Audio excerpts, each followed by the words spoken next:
I'm Alexis, CEO of WeTransact Live, and we are here with Logan Burchett, and he is the co-founder and CEO or COO of Forecastr. Hi, Logan. Nice to see you. Where are you at? Great to see you too, Alexis. I am in our new office in Louisville, Kentucky. Oh my goodness, it's awesome to see different ecosystems all over the country. Kentucky is a new hot spot for sure. Well, thank you for being here today and getting to meet and introduce us here as founders to all the things that you guys are doing over at Forecastr. But why don't we kick off? What is Forecastr?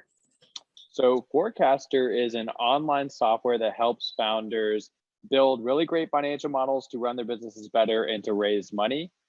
So essentially, like the way that I like to explain our backstory is, my co-founder Steven and I, we built tons of financial models. We were fractional CFOs for a lot of companies here in Kentucky, and we saw that everybody was building these models in Excel. Nobody understood them. They'd have to pay these experts like us to build these models. So we thought, hey, let's make a software that takes this away from Excel, makes it way more user-friendly, plugs it into the internet, and that way everybody has a better experience. So that's what we did with Forecastr.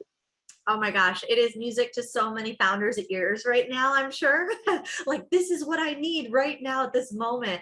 And congratulations to you and Steven both. You just closed a seed round, not only maybe a few months ago, 2.5 million, is that right? That's right. That's right. Yeah, we were super pumped to get that in. Steven actually led the fundraise on that. He did an amazing job. We actually got that round fully subscribed in 6 weeks, which was incredible. So really speaks to him as a founder and a fundraiser, but it's been pretty amazing getting that money in, being able to grow the team. We're at 21 full-time people now, which is incredible, but would not have been possible without that seed round getting done. So it's been great. Congratulations. I mean, this is why we're here. We all are founders. We're all fundraising. We're all getting our startups together. The fact that you guys took time from your busy schedule, because I know once you bring in the money, the work begins. Really what I'd love to do is start to connect the founders with the resources you guys have. And you have some amazing webinars and online things for founders, and we're so thrilled to be hosting one with you at the end of the month. Why don't you tell with us, or tell all the founders here, more about those webinars and things that can help them in their race? Yeah, 100%. Would love to talk about that. That's one of the things that I feel like we do really well at Forecastr is we're founders ourselves. We sell to other founders, but we especially sell to founders that are in a certain area of their business life cycle. So most of our founders are early stage startup founders, really like pre-seed up into Series A, but most of them are fundraising. So we like to focus our content specifically around those types of things, like, founders that are fundraising, what type of content can we do to help make their lives a little bit easier, help add value to them. So one of the webinars that we've done a few times at this point with a lot of success is how to use a financial model for fundraising, specifically for fundraising, because that's where a lot of our leads come from. Hey, I'm raising this round. I need a financial model. An investor asked me for a financial model. I don't know what to do. Can you help me? So we get that all the time. So we wanted to create some content around how you should be thinking about your financial model whenever it comes to fundraising, how you should be structuring that model. What are good models? What are bad models? But then specifically, once I have this model, what do I do now? How do I use this in a fundraising capacity? How do I talk to investors? How do I navigate this really tricky, complex, complicated conversation? So that's really what we focus on in this webinar. This upcoming webinar is that conversation. What does that look like? How to approach it? It's a really fun webinar too. Steven and I do a lot of just like mock investor conversations, so we'll pretend like we're pitching to an investor, walk through our financial model as if one of us is an investor, one of us is the founder. So a lot of really great content, had a lot of really good responses to that so far. I love you guys, the way that you are able to role play and you really get into the mindset of the other side of the table, right? So you've got the founder hat and then you've got the investor hat, and how to like convert that financial model into the investor's love language, because ultimately we want to get those checks closed. So that is a huge thing that you guys are offering, and thank you for doing one of those workshops with our group specifically. So we look forward to having you guys there. Now tell me a little bit about how important the forecasting the financials has been for the fundraise. Like, you guys obviously did it very well, 6 weeks. That's huge. So you've figured some things out. So share with us some of the importance there, and maybe some of the areas that founders aren't aware that they're lacking or they're missing what they need to close those checks. Yeah, it's a really, really great question. And I would say the best and most succinct way that I can put it is that a really good financial model is a way to convey the strategy of the business and the vision of the business through the language that investors speak, which is the language of numbers, right? Investors think about things in terms of financial statements, revenue, expenses, balance sheets, all of that stuff. And if you build a really, really good financial model, you can use those types of, that language that they're using, that you can kind of communicate in the way that they think, but you're still communicating the vision of your company. And the thing that I always tell people is, if you're trying to get investment, really what investors are trying to do is they're trying to maximize the potential reward for their investment, but they're also trying to mitigate the downside risk. And for an investor, there's no better way to mitigate risk than presenting them a really detailed financial plan.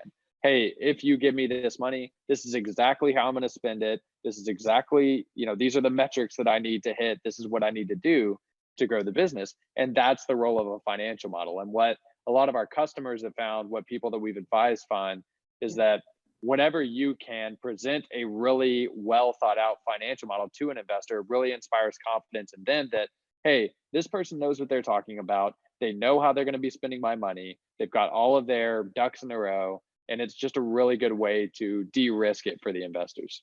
That is such a huge point. Is it's not just about will it work or does it add up, but it's that trust that you're earning with the investor, that you're the one they're gonna bank on, that they're gonna bet on, and that you know how to handle it, and that you can really demonstrate a lot with financial models. I think that's something we have here at our team. Ron, who's an incredible COO, and smart sheets and Excel, all these things are exciting. Like, that's his language. But not every founder does have somebody on the team who's like that. Or maybe it's something that, even if that excites them, they still need the nuance of how to convert that to sell it to an investor. Because there is a difference between doing it for a fundraise, the financial model, and then just financial modeling for running your organization. Can you speak a little bit about how those are kind of different things? They're not the same financial model. Yeah. So that's a really good thing to point out, is there's really two values of a financial model. And this is another workshop that we host, is financial modeling for operations. We have financial modeling for fundraising, financial model for operations. Those are the two big value props of a financial model. They are the same model in that, so you're right that they are, but they're not. They're the same model in that they're structured the same way, but their use case is slightly different. So if you are fundraising, for example, the biggest use case of a financial model there is communicating vision. This is what I want to see in my company. This is how we plan on doing things. But it's usually putting together the vision of the company, presenting that vision to investors through a financial model. Operationally, it's a little bit different, because now you're still communicating vision in that you're putting together a series of plans and you're using numbers to kind of convey those plans. But now it's about setting up processes for measuring against those plans and then tweaking. So that's really, whenever I talk about financial modeling projections, I get a lot of people that say, hey, I don't have a lot of data. I don't really know how to structure this financial model. And I always say, that's okay, because what a financial model is at its core is a series of educated guesses that then you can measure against and then tweak. So whenever you're looking at it operationally, it's, hey, so let's set up a framework. Let's get this financial model built to where we can have some actionable steps towards, managing with this financial model.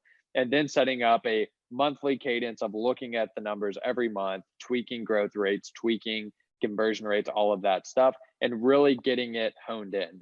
Because at the end of the day, everybody's looking for that big exit. Everybody's looking to, grow to a really, really good business.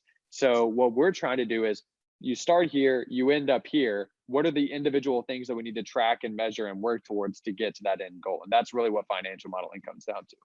it's interesting to see. It's just an evolution, right? It is kind of that living, breathing model, and that's something that definitely at different phases or stages of your business, you're going to have different needs. And in terms of the founders, when they connect with you right now, you guys are in beta. Tell us a little bit about what that means, and how our founders can connect, or when is the right moment for them to connect. Yeah, so we always say it's never too early to start financial modeling. We tell people, it's always good to lay the framework as early as possible, because then you start your guessing, you're measuring, you're tweaking early. Even if like early on, it's just trying to figure out what business model is the best. So never too early. I will say we really, really shine with our customers in that pre-seed to Series A realm. That's like really where we resonate, I think, the most with our customers, though we have obviously customers much earlier than that see a ton of value in us. So that's kind of where we shine the most, I would say, though. In terms of getting in touch with us, you can go to www.forecastr.co. There's a big apply for beta link there, so you can just do that and apply in that way. Or if you just want to email me directly, logan@forecastr.co, you're more than welcome to do that as well. And that's Forecastr without the E, by the way. So yeah, those are kind of the best ways to get in touch with us, I would say. Awesome. In terms of all the founders here, I know there are going to be a lot that will definitely be reaching out to you. And we always like to get to know you guys. You're in Kentucky right now. We share, and all of us here at the ecosystem, one of the reasons I reached out to you guys is I had met you at a really great event, a webinar. I really see that you guys, you practice what you preach, and there's an authenticity there that you just undeniable. And it's so refreshing to see by founders for founder tool, which is very much resonates with us. But once I got on the phone with you guys, both you and your co-founder, we were just blown away. And we really saw that we lined up in terms of our beliefs here of her, which is doing things with humanity, empathy, and responsibility. Maybe you could share kind of how you bring that into your business practices, and why that resonated with you, and now that you're part of our ecosystem. Yeah, I definitely appreciate you saying that. And it's a great question. It is something that's very important to us. It's kind of that 5-founder, 4-founder type of thing. One of the things that we do is, one of our core values is transparency. We're founders, we're selling to founders. We want to be very transparent in all things of our business. So even whenever we're presenting on sales calls, if you apply to the beta, you'll meet with one of us, either me or Steven or somebody here, and we'll walk you through our product. We really do walk you through our financial model. It is our live financial model. You'll be able to see all of our expenses. You'll be able to see our revenue. We'll walk through how we're growing, like all of our individual things, just because we're founders. We're not trying to hide anything. And a lot of times after those calls, we'll even send you a link to our financial model. So if you want to draw inspiration, if you decide, even if you don't want to be a customer, but you like the way it's structured, you want to try to build it on your own or something, then you can go kind of reverse engineer if you choose to do that. So that's, I think, like one of the main ways is just through transparency and through just trying to help founders, even if they don't want to be customers, like that's completely fine. It's not for everybody, especially if you don't have the money for it. And we understand that, but we'll help you anyway. And we just try to really give first, and just try to be good founders selling to other good founders. That's right. I mean, all of us know and remember the people who helped us in the beginning, and we all are so loyal to that. So I have no doubt that as they see your value and feel the difference or try to reverse engineer, it's a great place to start to understand how hard it is or the pain points. And I think, working with you guys is such a great opportunity for founders, especially right now. You have in your process, can you describe a little bit about like, what would a founder expect once they start the beta? Tell me a little bit about what that founder experience is. Yeah, it's a great question. So for us, I mean, Steven and I both come from consulting backgrounds. We were CFOs for a number of years. So for us, one of the things that's really important is guiding you through getting that financial model built. It's a fairly technical field, finance, although it's not super complex. We found if you walk somebody through it and have an expert in the room, there's a really high degree of success and understanding and clarity that comes, especially when you marry it up to it with our software that's much easier to use and understand than Excel. So if you decide to apply for the beta and start working with us, the first thing that we'll do is we'll pair you up with an expert, a financial analyst that works with us. These are, amazing financial modelers, and they will start walking you through this 30-day, what we call a white glove onboarding, where they will work with you to either import your model into Forecastr. If you don't have a model, build it from scratch with you and advise you and make sure that it's ready for the show, so to speak, if you're going to be raising money, and just really make sure that you're properly coached on how to use your financial model in whatever capacity you choose to use it with. That's such an incredible value. And that was, again, another thing I was like blown away when I heard that this is really a white glove level. I mean, this is something that if somebody were to hire somebody to do, you would be paying a lot for. And on top of that, you might not, as a founder, early stage founder, learn as much. You might delegate it, but not. And I think it's so important to an early stage founder to have, even if you're not going to be the one doing it all the time, or you end up outsourcing it at some point, to really understand it, for a strategy and how you're driving your company. This is such an opportune time to work with you guys, and so much value. So please, founders, take advantage of this while they have this white, onboarding. I love that you say white glove, because that really is what you guys offer. And I love that it's human and platform. It's not like you're gonna log in and just be thrown into another sheet, right? Because that we could just do that with Google Sheets or Excel. Like, you guys really fill in the blanks and help us level up in so many ways. So of course, a founder would know why that's important. Yeah, appreciate you saying that. Yeah, it's super important to us as well. And yeah, I mean, that is kind of like what we've seen is a lot of people do go to these fractional CFOs, or they'll go to somebody and have them build it. You'll have to pay a bunch of money. So we can make that a lot easier, less painful. And the software is a lot better than Excel, I promise. For sure, definitely. I've seen it in action, and you can see it at an upcoming of course, workshop. And whether it's our workshop or you're able to check out at Forecastr their upcoming workshops, they always are partnering with great companies such as Gust. I know you guys have partnered and done some great events with. Tell us a little bit about who in the ecosystem helped you get to where you are today, especially as you've grown. You are early stage and you've successfully raised. So share with us what has been helpful to support you to get where you are. Yeah, no, it's a great question.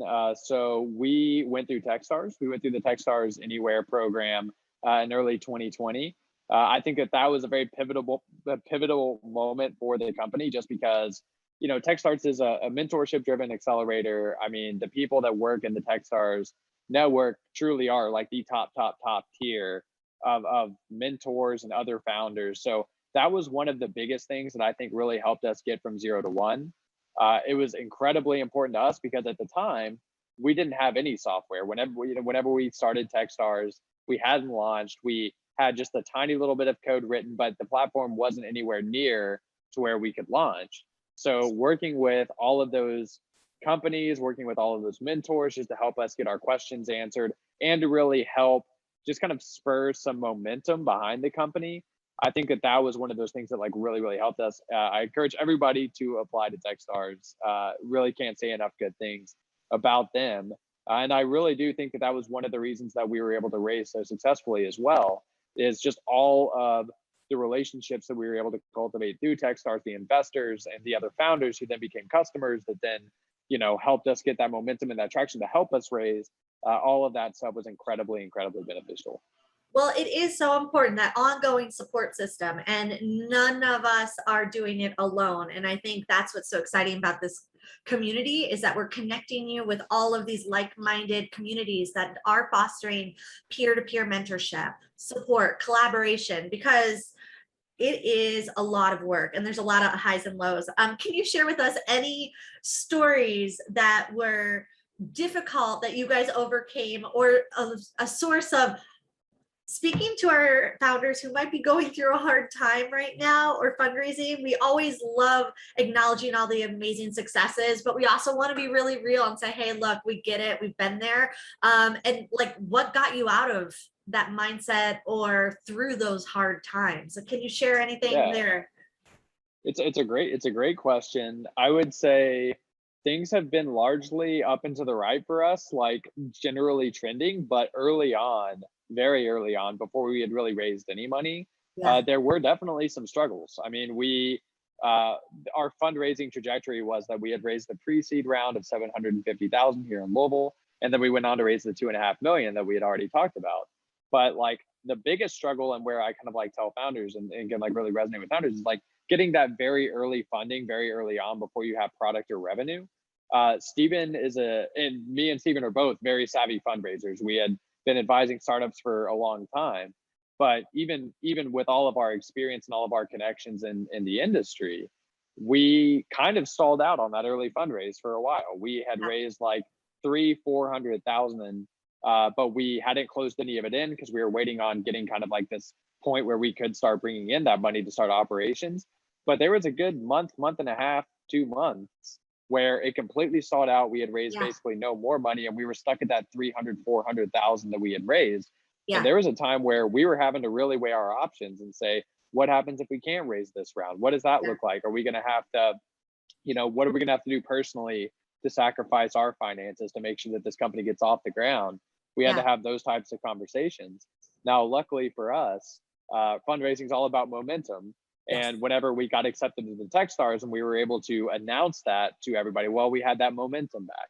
Now, all of a sudden, everybody came in and they were interested because they knew how competitive Techstars was. And once that happened, we got over that hurdle pretty quickly. We, I think, closed another 300,000 within the next like 2 weeks or something, because all of that momentum was back. But it is something to like, I constantly have to remind myself that although we're very fortunate, we're able to fundraise because we have great traction, a great team, all of this stuff is going really, really well now. That wasn't always the case. So it can be really hard. It can be really challenging, but it's always just important to like keep moving forward, keep trying to get that momentum back. And then eventually, if it's meant to work out, then it'll work out. Thank you for sharing that, because it is true. We all have been there. And, of course, as things grow, it's like super exciting and inspiring, but like we have been there. We've all faced that. And there are moments in your company where maybe you have to look at your exit strategy. What are the alternatives? You don't have to go for the exit strategy, but momentum is key. And that is such a big thing. There's many ways to get to momentum, and you guys found it through Techstars. There could be strategic partnerships. There's so many things. So get creative and keep pushing, but also be realistic and having those hard discussions, whether it's with a co-founder, or if you don't have a co-founder, maybe start looking for that co-founder, because we all plateau. It's part of the process. It's not just you but you need to really push past that plateau. And I'm so glad that you guys did, because now look at all the founders you're going to be able to help. This is fantastic, Logan. Thank you so much. And we really look forward to our workshops with you. Yeah, definitely appreciate it. Thanks so much for letting us do this, and looking forward to doing more in the future as well. But look forward to doing this one with you guys. Sounds good. And if anybody's in Kentucky or checking out all the really cool things down there, make sure you shout out to Forecastr and the locals there.